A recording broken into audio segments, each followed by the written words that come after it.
जय श्री ओम नमः सिद्धेभ्यः।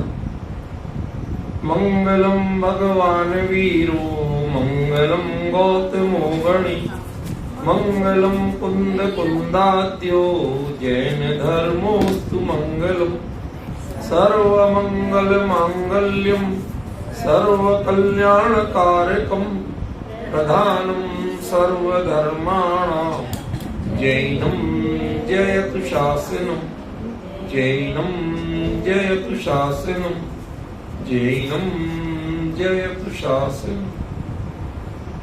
हम लोग आदिनाथ स्तोत्र पर चर्चा कर रहे हैं 2 दिन से। उसके तीसरे शब्द, पहले ही छंद के तीसरे शब्द पर चर्चा अपनी चल रही है, उसको हम आगे बढ़ाते हैं। छंद एक बार पढ़ लें, अभी तक अपने एक बार भी छंद नहीं पढ़ा, थोड़ा अच्छा नहीं लगता। छंद पढ़ना शुरू करें। भक्तामर प्रणत मौलिमणि प्रभाण मोद्योतकं दलित पाप तमोवितानं सम्यक् प्रणम्य जिन पाद युगं युगादा वालंबनं भव जले पततां जनाना।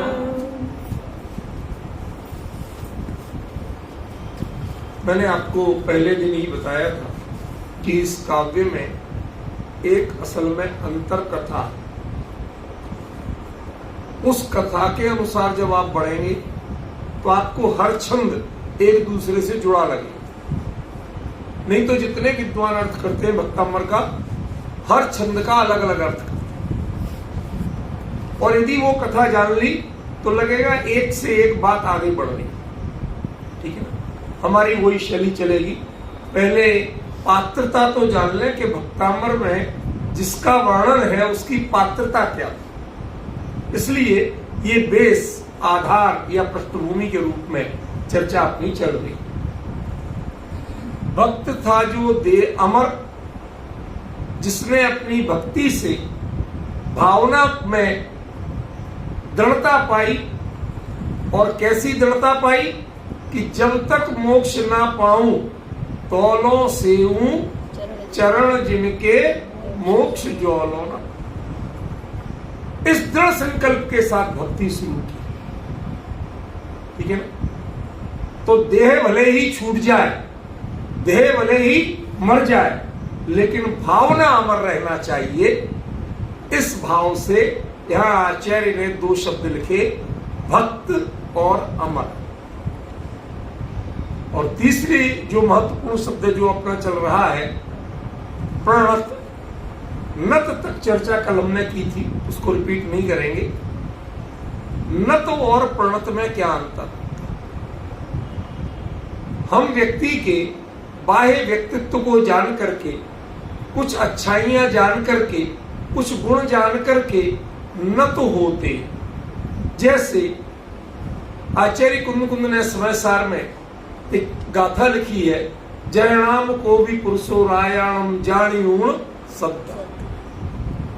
राजा को जान करके उसके प्रति श्रद्धा युक्त हो। क्या जानता है? ये राजा है, महल में रहता है, इसके वैभव अपार है, जान लिया। लेकिन एक गरीब आदमी ने ये सब जाना तो राजा साहब जय हो जय हो, ये सब तो कर लिया, लेकिन उसे प्रणत का अर्थ कब समझ में आएगा? नत तो आ गया, प्रणत कब समझ में आएगा? क्यों? क्योंकि जिस वैभव की बात कर रहे, उस वैभव का मर्म, उसका प्रभाव क्या होता है, ये तो उसने देखे। थोड़ा सा दिखाता हूं आपको। वो बेचारा बाजरे की रोटी नमक से खाता था या गुड़ से खा लेता, इतनी हैसियत थी। उसने बेचारे ने गेहूं की रोटी तो भाई कभी सुन ली थी या किसी दावत वगैरह में मिल गई थी रोटी पूरी, इससे अधिक तो उसने अपने जीवन में जाना नहीं। ठीक। लेकिन जब उसने राजमहल में राजा के साथ बैठ करके राजा की डाइनिंग टेबल पे जब उसने उसके 56 व्यंजनों को देखा और एक एक किस क्वालिटी का, उसमें कितने मेवे मिष्ठान्न पड़े, जब ये सारे देखे और न केवल देखे उनको एक एक को राजा ने कहा खाओ भाई, चिंता नहीं करो, शर्म संकोच नहीं करो। तो एक एक का स्वाद चखा उस भोले प्राणी ने, गरीब आदमी ने जिंदगी में नहीं चखा था। एक एक का स्वाद निकला तो उसका अब माथा नहीं झुक रहा, माथा तो झुक चुका था, अब हृदय झुका। ये माथा झुकना देह की प्रणति है और हृदय बहुमान से झुकना ये प्रणत की परिणति। हम नाम प्रणाम अलग अलग शब्द बोलते हैं। आप नाम को सोचते हैं, नाम में छेपो नहीं। नाम माने कौन सा नाम लिया जाए। आपको आज तो हम लोग भूल ही गए, आजकल तो ऊटपटांग नाम रखने लगे। क्यों भाई रखते हैं? पहले नाम भी रखे जाते थे तो जिन सहस्र नाम में से चुन के रखे जाते। बच्चों का नाम भी ले तो साथ में भगवान का नाम भी आए, ऐसे ही नाम रखे जाते थे। आज जैसे नहीं रखे जाते। आज तो जो किसी का नहीं मिले ऐसा अटपटा रख लो, वो फैशन हो गया, असलियत को कोई नहीं जानता। तो पहले नाम मिला तो नाम संसारियों के, भोगियों के नहीं होते थे, भले ही भोगियों के रखे जा रहे, और वो नाम किसके होते थे? भगवान के। और जिस दिन उस नाम के परिणाम को जान लिया, उनके जीवन को जान लिया, उनके व्यक्तित्व को जान लिया, तब वह क्या करता था? उन्हें प्रणाम करता। अंतर समझे? तो ये क्या है? प्रणत। पहले जब गुणों को जान, जब अपने स्वार्थ से झुके तो उनके सामने नत भी नहीं हुए, वो तो अपने आगे नत हुए। जब स्वार्थ छोड़ा और उनके गुणों को पहचाना तब नत हुए। लेकिन वो किसमें मग्न है? क्या पाया उन्होंने? वैसी झलक जब अपने अंतर की पाई तो व्यक्ति क्या हुआ? प्रणत। ये चर्चा किसकी है? ये कथा किसकी है?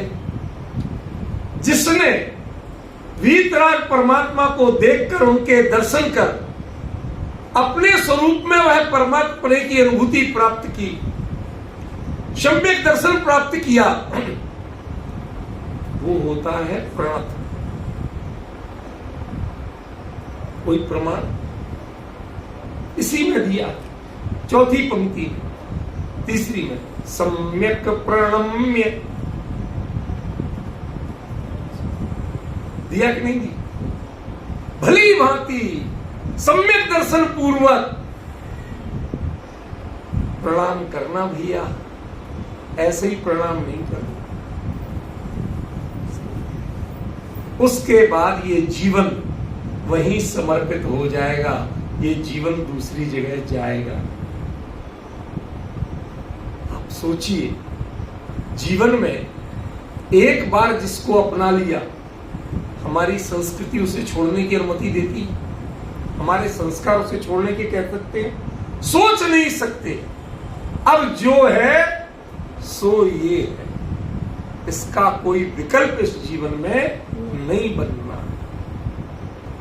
अब वो रोज पैर छुए या नहीं छुए ये इंपॉर्टेंट नहीं। जिसने अपना लिया है वह अपनाना इंपॉर्टेंट है। कई लोग पैर छूते हैं और पैर छूने के बहाने बहुएं पैर छूती हैं, सास का बिछुआ उतार के जेब में रख लेती हैं। वो चतुराई के काम नहीं। हमें समझना पड़ेगा, बहुत शांति से विचारना पड़ेगा कि प्रणाम किसको कहते हैं। प्रणम्य किसको कहते हैं, प्रणत किसको कहते हैं, ये सब एक ही शब्द के विभिन्न रूप चल रहे हैं। हम संसार में बहुत लोगों को देखते हैं, जानते हैं, पहचानते हैं, पर अंतर तो पड़ता है। सुरेश बाबू अपने ससुर साहब को जब तक दिख रहे थे तब तक अंकल बोलते थे, करते थे, और जिस दिन मान लिया कि अब पक्का है, उस दिन क्या बोले, पापा जी। अब ये अंकल और पापा जी अंकल के सामने भी झुक रहे थे और पैर छू रहे थे। डॉक्टर साहब जरा अंतर देखना, मैं नत और प्रणत का अंतर बता रहा हूं। अंकल के सामने भी झुक रहे थे, लेकिन जिस समय पापा जी कह के झुकते हैं तो वो एक संबोधन उसको रिश्ते का कंफर्मेशन दे देता। और जब तक अंकल कहता रहेगा तब तक उसे विश्वास नहीं होता कि यहां दाल गलेगी कि नहीं गलेगी। मानते हो कि नहीं? सब अनुभवी है, कोई अनाड़ी नहीं है। राजेश जी, ऐसे ही भगवान को आपने किस नजर से देखा, बस इतना बता दो मुझे। भगवान को किस नजर से देखा, उनमें अपनापन खोज पाए क्या? जैसे हमारे उनका स्वरूप है वैसा अपने में झांक पाए क्या? यदि वो झलक नहीं मिली है तो तय जानना कि अभी रिश्ता पक्का नहीं। सम्यक दर्शन से ही मोक्ष मार्ग की शुरुआत होती है, भगवान बनने की शुरुआत होती है। इसलिए सच्ची भक्ति की पहली सीढ़ी वह सम्यक दर्शन। इसलिए इसमें अब कथा आपको बताता हूं, इसमें उस देव की कथा है, उस देव की कथा है जिसने भगवान आदिनाथ के दरबार में जाकर कुछ विषमताएं भी थी उस समय, आपको पता नहीं होगा। वहां गए उस रखने के समय कुछ दो पेज होता रहता है, ऐसे डिस्टर्बेंस देखो तो अपने आप कर दिया। सुनो, विषमता क्या थी?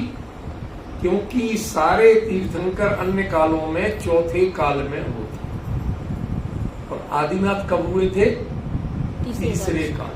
इवन उनको मोक्ष भी तीसरे काल में ही हुआ, उसके बाद चौथा काल शुरू। चौथे काल के पहले तीर्थंकर अजितनाथ थे, आदिनाथ थे। ये शायद जानकारी आपको नहीं होगी, बट मैं जो बता रहा हूं तो ऑथेंटिक वे में बता।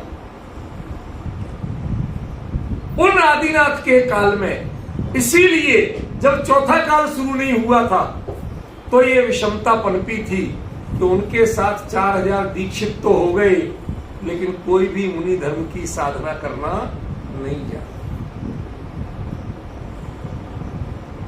लेकिन जब वह भगवान बन गए, समो शरण में जो देव आया, उस देव ने भगवान के चरणों में माथा तो झुकाया, लेकिन उसका श्रद्धान उनके आचरण में झुका, चरण में नहीं झुका। माथे की व्यवस्था है कि वो चरणों में झुकेगा और कहां जाएगा, लेकिन चरणों में झुकने को या झुकाने को यदि मान कषाय का प्रश्न बना लिया जाए तो दोनों ही हिंसा है, चाहे झुके चाहे झुकाए।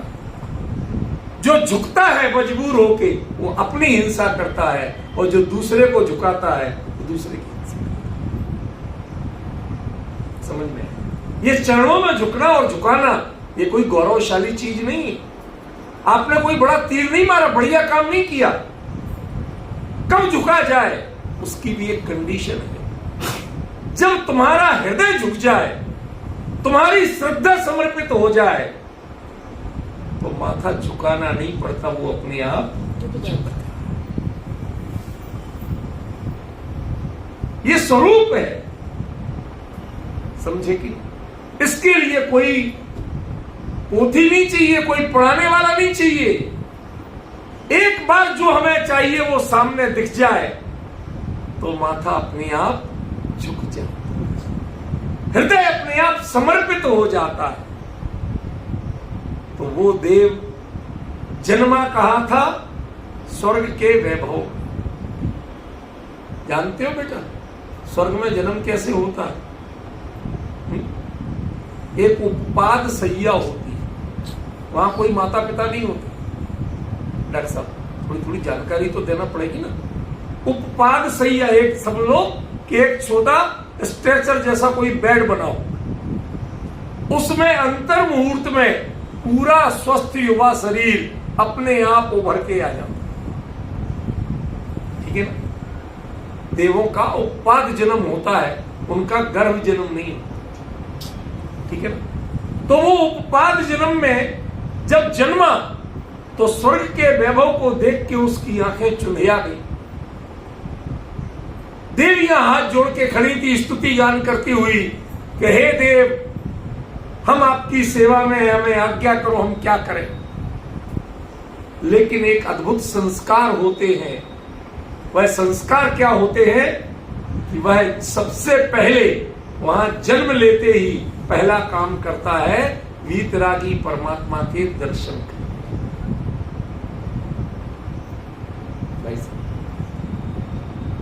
समझ रहा कुछ इन प्रक्रियाओं को भी समझ, तब समझ में आएगा भक्तामर एक्चुअली मानो तुमने यहां से क्यों शुरू किया और उसकी गाथा क्यों ली, ये बताना है आपको। भक्तामर के बारे में जितनी भ्रामक जानकारियां हैं शायद और किसी काव्य के बारे में इतना अनर्थ नहीं। खरी बात कह रहा हूं कौन किया, इतना अनर्थ और किसी काव्य का नहीं हुआ, किसी काव्य की कथा का नहीं। ताले तोड़ने के लिए लिखा था। अरे ताले टूटे हो चाहे नहीं, लेकिन भक्तामर का तालों को टूटने से कोई रिश्ता नहीं। ये ताले तोड़ने का काव्य नहीं, और ताले टूटने से कोई चमत्कार नहीं होता। समझ में आया? अरे ताले टूट भी गए तो सारे प्रहरी तो थे, सैनिक तो थे वहां कि नहीं थे? उनके पास शस्त्र अस्त्र थे। एक मुनिराज ताला तोड़ के भी जाते तो जाते कहां? कभी हमने इस पर विचार नहीं किया। अज्ञान से ताला तोड़ने का काव्य बना दिया और ताला टूटने को अतिशय बना दिया, चमत्कार बना दिया। इससे बड़ा भ्रम नहीं। मानतुंगाचार्य ने इसके लिए लिखा ही नहीं था। उन्होंने क्या लिखा कि चलो इतनी विषमता मिली, पर इस विषमता में भी एक समता है। वो क्या है? एक हमारे आचार्य हुए हैं अनंत वीर्य, नाम सुना? अनंत वीर्य आचार्य हुए। उन्होंने प्रमेय रत्नमाला नाम की टीका लिखी परीक्षा मुक्त, ठीक है? उन्हें लघु अनंत वीर्य भी कहते कई लोग। तो उन्होंने उसमें नार्थालोको कारणम, अर्थ और आलोक, आलोक माने प्रकाश, ये ज्ञान के कारण नहीं है, ये बताने के लिए एक विचित्र श्लोक लिख दिया। वो क्या लिख दिया? पीते कारागारे, मुझे कारागार में बंद कर दिया। तमसी च सूची मुखाग्र दुर्भेद्य, सुई की नोक के बराबर भी उजाला नहीं। काल कोठरी मई चनिमी लित नयने, इतना ही नहीं, कोड़ में खाजिए कि मैंने भी आंखें बंद कर रखी। तदपि कांताननम व्यक्तम, फिर भी मुझे मेरी पत्नी का मुंह साफ दिखाई। किस बात का निषेध कर रहे थे? अर्थ और आलोक, वहां ना अर्थ है, ना पत्नी है और ना रोशनी है, दोनों नहीं है, फिर भी पदार्थ का ज्ञान हो रहा है कि नहीं? कौन करा रहा है? कि उसके प्रति जो अपनापन है वो उसका ज्ञान करा रहा है। पदार्थ के होने की जरूरत नहीं, उजाला होने की जरूरत नहीं। तो मानतुंगाचार्य ने भी उस विषम परिस्थिति में एक सुंदर कल्पना की। मैं नहीं पहुंच पाया, कोई बात नहीं। मैंने नहीं देखा समोषण, मैं पंचम काल में जन्मा, कोई बात नहीं। लेकिन मैं चाहता हूं कि मैं भावों से आदिनाथ प्रभु के समोषण में पहुंचूं।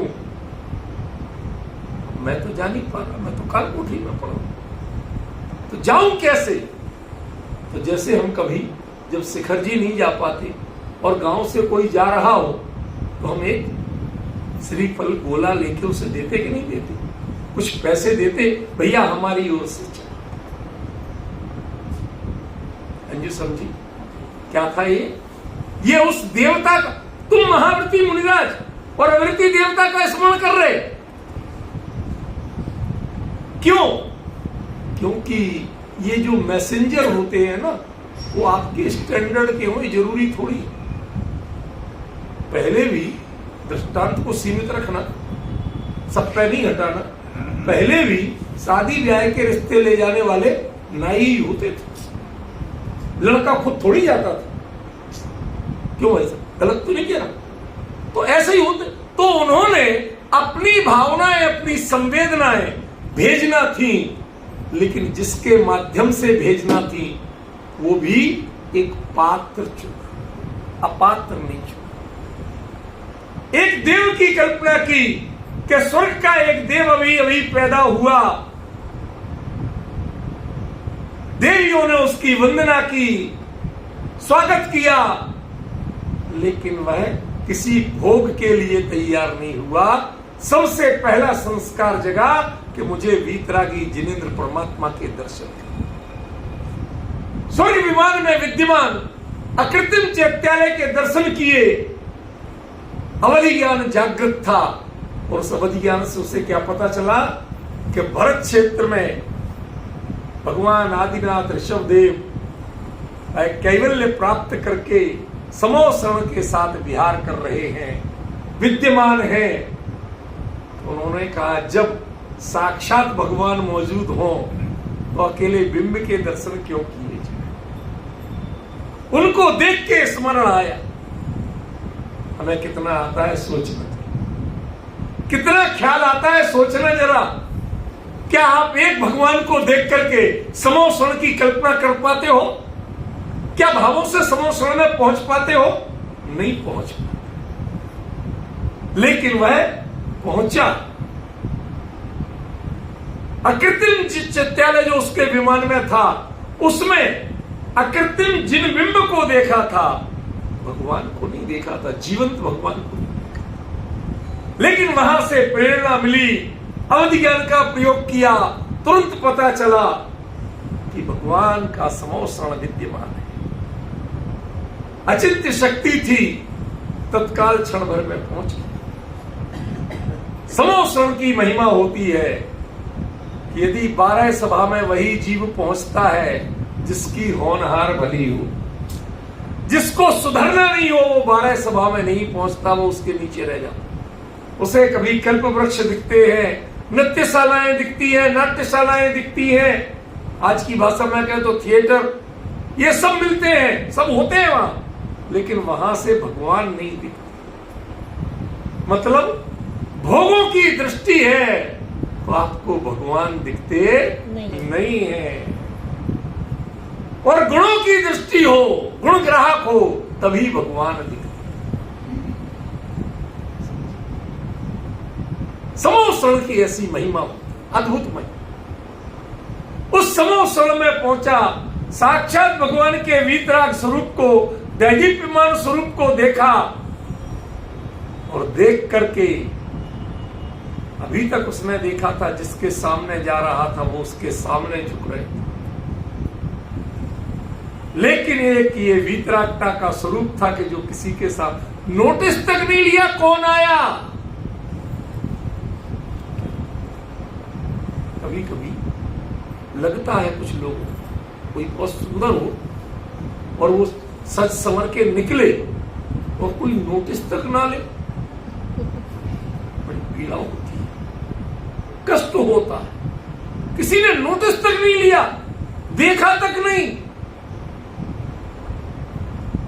फिर मन में एक कुतूहल जगा, इनके पास ऐसा कौन सी विधि, कौन सा खजाना है कि जिससे इनको नजर नहीं हट रही है, और मैं आया पूरा तैयार होके ऐसा दिव्य रूप और उसको देखने तक को तैयार नहीं। कहां है इनकी नजर? ये दृष्टि तो नासाग्र दृष्टि थी, लेकिन आंखें उपयोग वो कहीं और खोया हुआ लगा। जब वहां झांका, वो पहचाना के तो अपने निजानंद रसलीन है, सकल के ज्ञायक तदपि निजानंद रसलीन। उस व्यक्तित्व को पहचाना और देखते देखते लगा कि ये कोई अलग नहीं, ये जिन शासन है। जिन शासन कहता है सभी आत्माएं बराबर है, कोई छोटी बड़ी नहीं। अपने उस स्वरूप को पहचानते ही तो क्या कह रहा था, उस अंतर्मुख व्यक्तित्व को जो झांका तो सभी आत्माएं बराबर का संदेश जहां पाया, किसी से भेदभाव नहीं हो रहा था। भगवान की दिव्य ध्वनि खिल रही थी। सांप जैसे जीव भी बैठे थे, मोर जैसे भी बैठे थे, हिरण और शेर भी बैठे थे, जो एक दूसरे को देख के कभी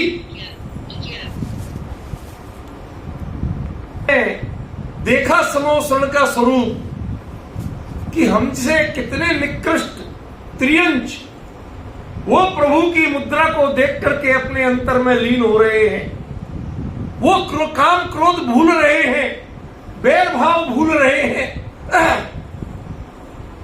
उसके सांप के, मोर के सामने सांप उसका भोजन खड़ा है और दोनों की नजर भगवान पे है या अपने पे है। वो दोनों भयभीत नहीं है, विचलित नहीं। शेर के सामने हिरण बैठा है और दोनों की नजर भगवान पे है, दोनों विचलित नहीं है। उसे मन में खेद हुआ, अरे ये देह को भूल करके परमात्मा की ओर उपयोग लगाए हुए हैं, और मैं ऐसा कि अभी तक मैं देवपने को मन में लादे बैठा हूं। उसे मन में खेद, झुक तो गया था वो, लेकिन झुक नहीं पाया। तब उसने अपने स्वरूप की ओर देखा। अंतर में चैतन्य का सरोवर जो मिला, उसका अनुभव करने के तुरंत बाद वह पुनः झुका। झुकते झुकते भी झुका। पहले का झुकना और था और अब का झुकना और। समझ रहे हैं? वो जब झुका तो क्या कहा आचार्य ने, भक्त अमर प्रणत। ये जो भक्त था, भक्ति से गया था, स्वर्ग के वैभव को छोड़ के गया था। यहां तो जरा सी तकलीफ हो जाए तो आने का नाम नहीं लेते। क्यों होता है नहीं? और वहां स्वर्ग के वैभव को, देवियों को 32 देवियां हाथ जोड़ के मना रही, और उनको छोड़ के चला आया कि हमें वीतराग प्रभु के दर्शन करना है। नत का भाव तो था, लेकिन प्रणत का भाव नहीं था। वहां समोसण में आके देखा कि ये जीव, तुच्छ से तुच्छ जीव, एकदम भिखारी जैसे मनुष्य, वो भी भगवान के दर्शन करके ऐसे तृप्त है, ऐसे आनंदित है कि मानो कोई अभाव हो ही नहीं। अभाव किस चीज का नाम है, ये उनके चेहरे पे नहीं। वो अभिभूत प्रभु की नजरों से झांक करके अपने अंतस में उतरा, और उतरते ही जो प्रभु काम कर रहे थे वही अंतर में पाया, आनंद का सरोवर। उसका नतीजा ये हुआ कि उसके बाद वो प्रणत हो गया। उसके बाद वो प्रणत हो, समझिया? इसलिए यहां आचार्य ने क्या लिखा, भक्त अमर प्रणत। 3 शब्द क्लियर हुए? 3 शब्द क्लियर हुए ना? ठीक है।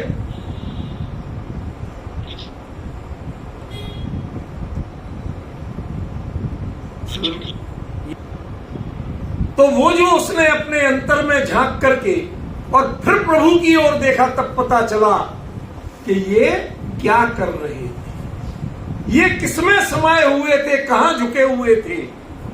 ऐसा जाना और जानने के बाद उसके मन में अपार तृप्ति का भाव जगा, सच्चा बहुमान जगा कि आप ये कर रहे थे।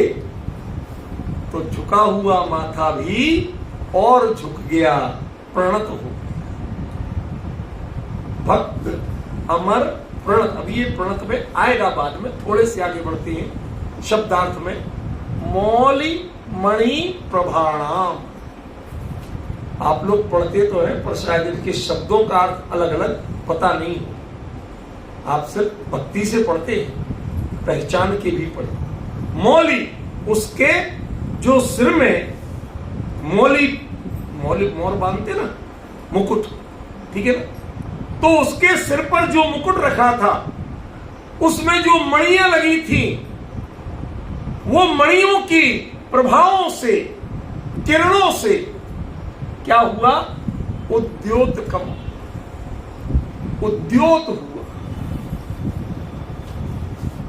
योगेंद्र जी इसमें बड़ा भारी रहस्य।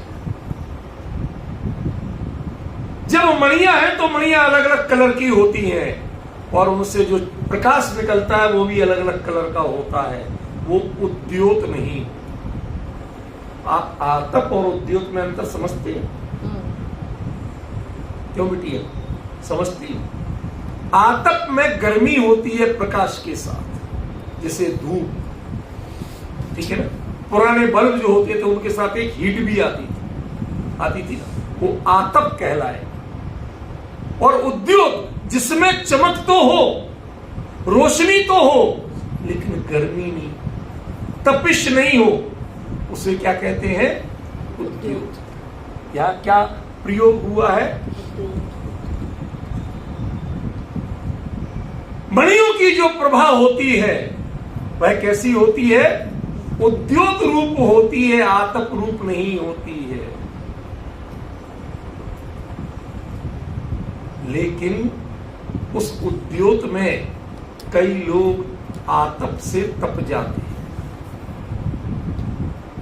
डॉक्टर साहब को लग रहा होगा पता नहीं क्या बोल रहे आज, तो नहीं, मैं बिल्कुल सही बोल रहा हूं, अभी समझाता हूं। जब वो मणियां किसी की देखो इतनी चमकदार और मन में ये होश जगे कि काश ऐसा मुकुट मेरे पास भी होता, इतनी कीमती मणियां, इतनी चमकदार मणियां मेरे पास भी होती,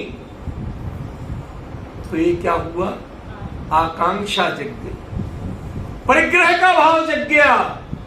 और परिग्रह का भाव क्या है, संसार में डुबोने वाला है, इसलिए उसको आतप कहा, तपिश कहा। अब डिफरेंस ख्याल में आ गया? हमें वो देख करके आतप जगता है और उनके लिए क्या हुआ, उद्योतकम, उससे उद्योत मिला, चंद्रमा की चांदनी जैसे। दिख सब कुछ रहा है लेकिन उसमें घूमने में कष्ट किसी को नहीं, उसको देखने में कष्ट। उगे हुए सूरज को आप देख सकते नहीं, देख सकते, लेकिन उगे हुए चंद्रमा को देखना, दो चीजें। अब कला बता रहा हूं आपको इसकी, दो चीजें, उधर चंद्रमा है, इधर चांदनी है, और चांदनी में निखरा हुआ मेरा व्यक्तित्व। बताइए क्या देखते हैं आप और क्या नहीं देखते? तीनों देख लेते हैं ना, किसी में कोई कष्ट होता है? क्षण भर में चंद्रमा दिखता है, फिर पूरे भूमंडल में फैली हुई चांदनी दिखती है, और क्षण भर में उसमें नहाया हुआ अपना व्यक्तित्व दिखता है। आहा, कितना अच्छा लग रहा हूं। ऐसे जिन्होंने मणियों की जो चमक थी, प्रभा थी, उसका प्रभा को तो प्रभा रहने दिया आचार्य ने, लेकिन उसका नतीजा क्या दिया, उद्योग। दोनों में अंतर आ गया। वो उनकी प्रभा थी, उनकी चमक थी, ये अलग बात है, लेकिन इंपॉर्टेंट क्या है, इंपॉर्टेंट ये है कि उससे उद्योग फैला। हमारी आंखों को कोई कष्ट नहीं हुआ, चुन्हियाई नहीं, बड़े आनंद से हमने प्रभु को देखा, बड़े आनंद से उनके वचनामृतों को सुना और बड़े ही आनंद से अपने स्वरूप को उसमें पाया। तब वो क्या हुआ? उद्योत। बताइए, प्रणत में और उद्योत में एक अंतरधारा है, एक कंटिन्यूटी है कि नहीं है? ठीक है ना? अभी सरल अर्थ कर रहा हूं, गहराई बताऊंगा। उसके नतीजा क्या हुआ? दलित पाप तमोवितानम। दलित माने नष्ट हो गया, पाप रूपी तम यानी अंधकार का, वितान माने समूह। सूरज के डूबते ही चारों दिशाओं में काला अंधेरा छा गया था। आगे आता है सारवर नील अंधकारम, अंधेर रात का घनघोर नीला काला अंधकार। वो क्या हुआ? अरे संसार का अंधेरा ये खतरनाक नहीं है बाबूजी, सुनना जरा, ये खतरनाक नहीं है। खतरनाक कौन है? पाप रूपी अंधेरा, वो बहुत खतरनाक है। काम क्रोध आदि कसाएं जब हमें जकड़ती हैं, हिंसा झूठ चोरी कुशील परिग्रह के भाव बढ़ते हैं, वो बहुत खतरनाक है। समझ में? वो अंधेरे में हम खो जाते हैं, सब कुछ दिखता है और हम खुद खो जाते हैं। क्या विडंबना है भाई साहब? उसमें सब कुछ दिखता है और खोते क्या है? खुद खो जाते। अक्सर संसार की चकाचौंध का यही रूप होता, यही नतीजा होता है। जो दिखना चाहिए वो नहीं दिखता, बाकी सब कुछ समझ। क्या करें साहब, हम जिस काम से गए थे वो काम ही भूल गए। क्यों भूल गए? चकाचौंध में खो गए। समझिए, तो हमारी दृष्टि में जो अंधेरा छाया था, जो पाप रूपी अंधेरा हमारे मन में व्याप्त था, वो उसका पूरा का पूरा समूह वितान किसको कहते? क्यों बेटी? वितान शब्द का अर्थ क्या होता है? तान और वितान, कुछ समझे विशाल बाबू? समझे? तान किसमें होती? छाता, तान होती ना, और छाता से वो तान जब तन जाती है तो क्या बन जाता है? वितान। वो आपके व्यक्तित्व को ढक लेता है। समझे ना? एक ऐसा छाता, पाप का छाता जब हमारे व्यक्तित्व पे छाता है तो उसके बाद हमें कुछ नजर नहीं आता, हम उसमें ढक जाते हैं। ऐसी विडंबना बनती है। उसके लिए आचार्य ने यहां क्या कहा? दलित पाप तमो वितानम। वो पाप रूपी अंधकार का जो वितान था, चारों ओर छाया हुआ था। छतरी कोई एक ओर नहीं छाती, चारों ओर छाती है। तो जो पाप रूपी अंधकार का वितान था वो कैसा हुआ? दलित। सच बताइए, आज तक आप मंदिर दर्शन करने आते हो, क्या आपके मन में से पाप रूपी अंधकार का वितान दूर हुआ? पढ़ते तो हो कि पापा चरण तज नमन करता, लेकिन वो पाप भाव क्या छूट पाए? उसी समय संसार के विपरीत भावों की पहचान क्या छूट पाई? नहीं छूट पाई। इसका मतलब क्या है? इसका सीधा सीधा मतलब है कि दलित पाप तमो वितानम हमारा नहीं हुआ, लेकिन उस देवता का हो गया था, उस देव का हो गया। उसने पाप के वितान को नष्ट कर दिया था। अब वो देवियों की मनुहार उसे याद नहीं आ रही थी, संसार की विडंबना उसे याद नहीं आ रही थी, स्वर्ग के वैभव उसे याद नहीं आ रहे थे, और किसी तरह के भोग की याद भी उसे नहीं सता रही थी। ऐसी स्थिति बनी। कैसे बनी? ये प्रणत होने से बनी। ये प्रणत का प्रभाव है। अकेले जो नत होते हैं उनके ये सब घटित नहीं होते, जो प्रणत होते हैं उनके ये सब घटित। बड़ा अद्भुत स्वरूप है। आनंद ले तो बहुत कुछ है, और मन ही नहीं रमे तो जितनी चाहे चर्चा करते जाओ कुछ नहीं। ये 10 दिन धर्म की आराधना के दिन है। यहां कम से कम मंदिर की पवित्रता जैसे भाव तो अपनी जगह है। वो पहचाने कि भक्ति क्या होती है। भक्तामर जैसा कोई काव्य नहीं, कोई स्तुति नहीं है, कोई स्तोत्र नहीं है, मैं मानता हूं, लेकिन इसकी महिमा इसमें है। जो सो कॉल्ड आपको चमत्कार और ताले टूटना, ये इसकी महिमा नहीं है, ये इसका स्वरूप नहीं है, ये इसकी महत्ता नहीं। हम पहचान ही नहीं पाते हैं कि हमें क्या चाहिए, क्या मिलना चाहिए, वही हमें पता नहीं चलता। सोचिए जरा शांत मन से क्या हो रहा है। ठीक है, फिर वो क्या करता है, सम्यक प्रणम्य। देखना क्या अंतर पड़ रहा। पहले प्रणत हो गया, तो प्रणत तो कौन हो गया, प्रणाम करेगा जब तो प्रणत होगा। पहले भी वो प्रणत था और अब सम्यक प्रणम्य। तो भाई साहब पहले क्या कमी थी, और यदि कमी थी तो प्रणत क्यों था। क्योंकि जब झुका था माथा तब मात्र नत था, और होते झुके झुके में जो अंदर में स्वरूप की अनुभूति हुई तो वह माथा प्रणत हो गया।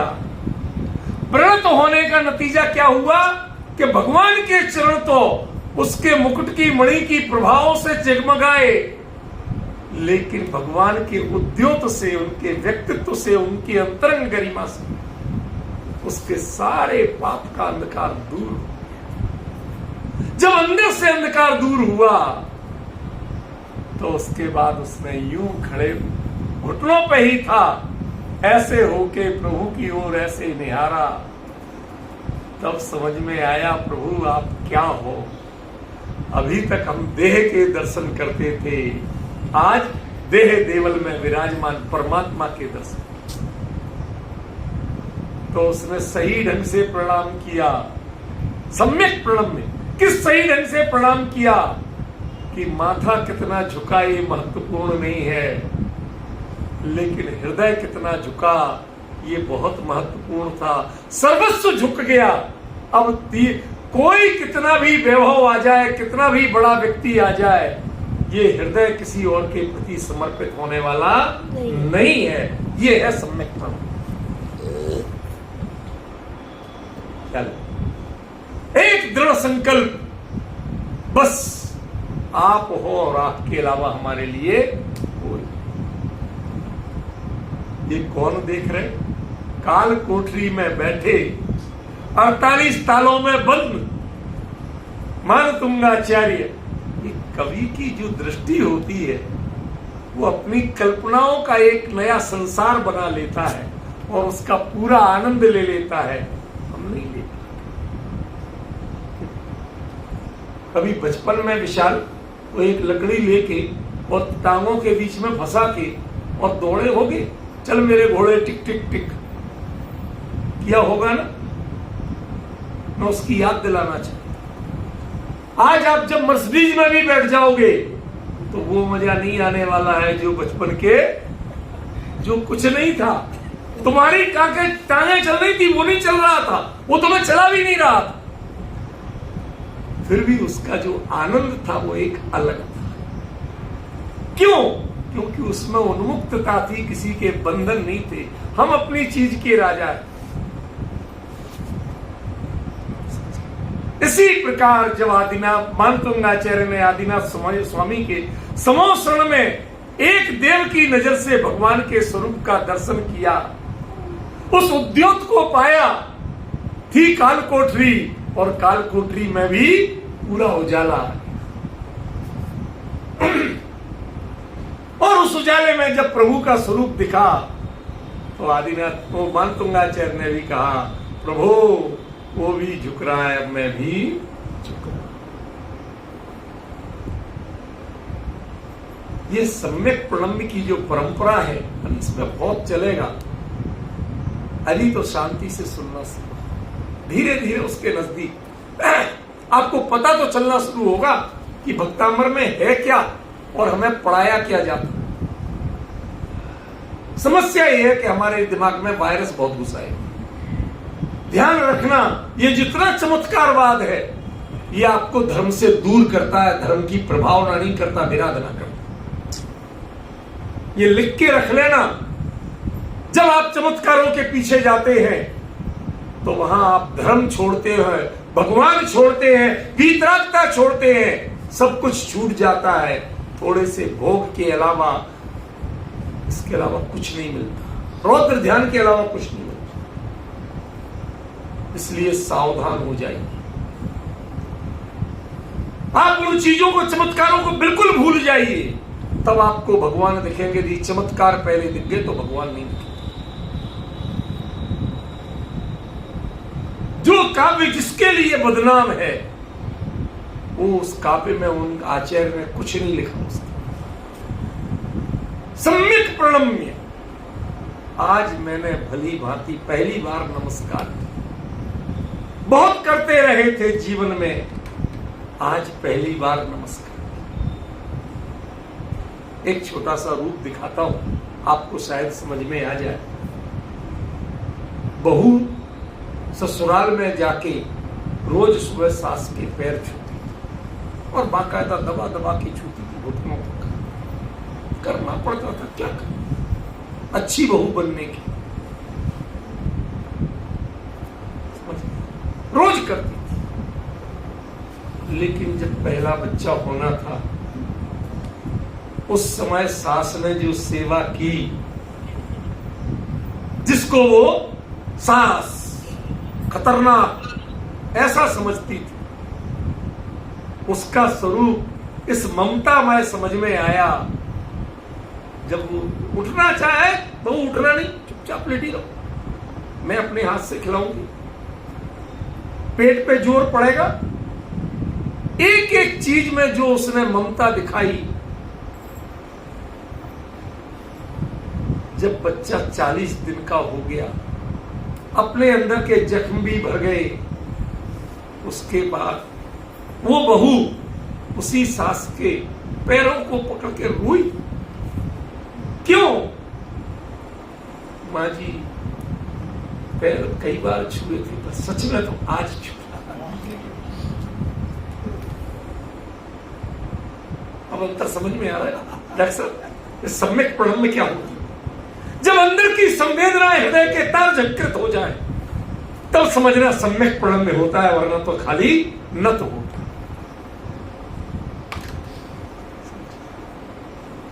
आपका हृदय विभूत हो जाए, उसके अंदर सारी कलोस मिट जाए कि कौन है।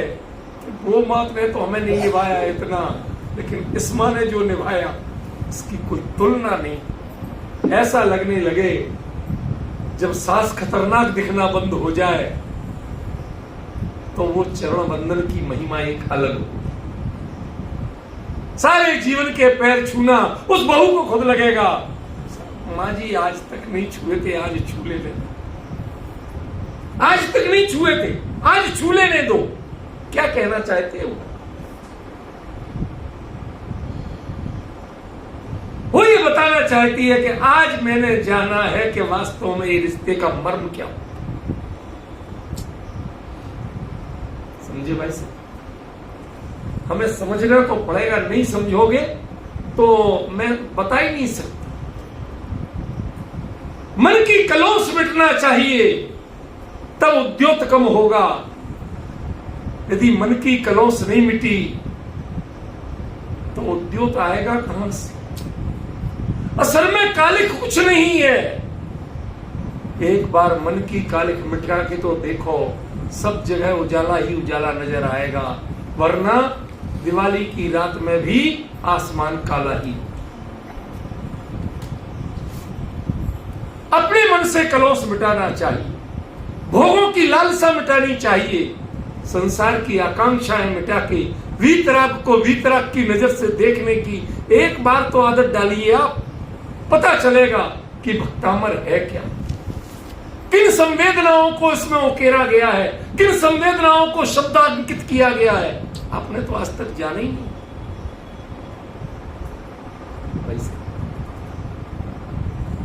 सम्यक प्रणम्य जिन पाद युगम, भगवान के दोनों चरणों क्यों भैया?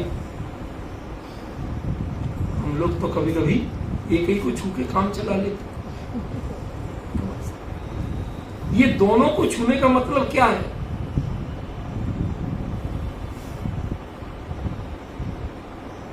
क्या मतलब है दोनों को छूने का? समोसण में भगवान विराजमान हो, उनके चरणों को ही छू सकता है। जैन शासन की व्यवस्था प्रमाण है कि भगवान जहां विराजमान होते उस गंधकुटी के अंदर किसी को भी प्रवेश की अनुमति नहीं होती है, कोई नहीं पहुंच पाता। तो कौन से चरण छुए थे इसमें? मानतुंगाचार्य ने उस देव से कौन से चरण छुआए थे? कि भाव में ही चरण की स्थापना की थी और भावों को ही समर्पित किया। दोनों यही थे, कोई अंतर नहीं लग रहा था। वो परमात्मा स्वरूप और निज में भी उसी का भी वो जीवंत थे और ये प्रतिबिंब था, लेकिन दोनों में कोई अंतर नहीं रह गया था। इधर झांका तो वही परमात्मा स्वरूप और उधर देखा तो वही परमात्मा स्वरूप।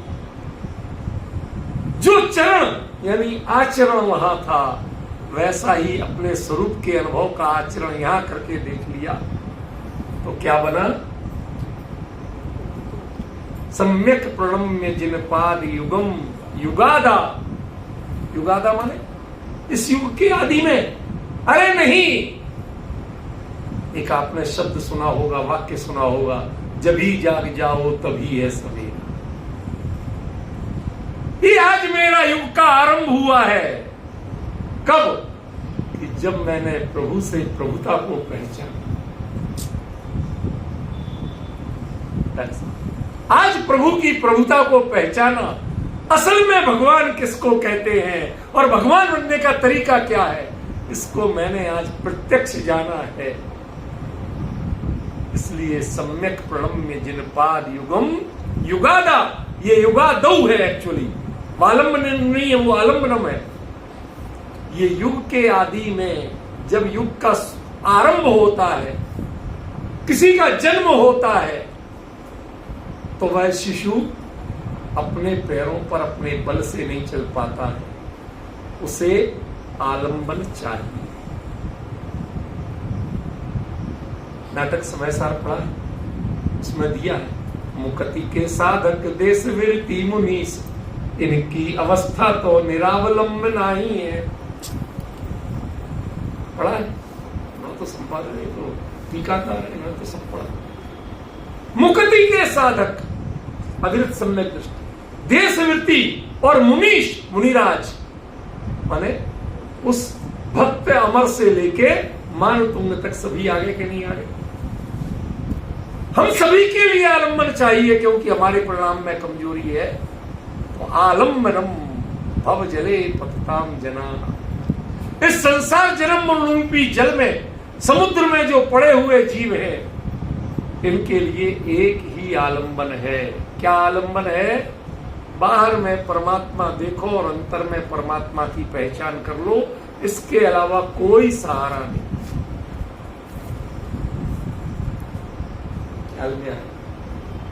मैं ये दावा तो नहीं करूंगा, या तो मैं फिर भक्तांबर नहीं पढ़ूंगा, इसका मैं व्याख्यान नहीं करूंगा, और इसका करूंगा तो ऐसे ही करूंगा, किसी को रुचे ना रुचे, किसी को पकड़ में आए ना आए, तो वो जाने। मैं तो इससे भिन्न नहीं हो सकता। ख्याल में आज का समय हो गया, विशेष चर्चा फिर कल ही करेंगे, क्योंकि अभी बहुत सी चीजें खुलना है। ठीक है, चलिए।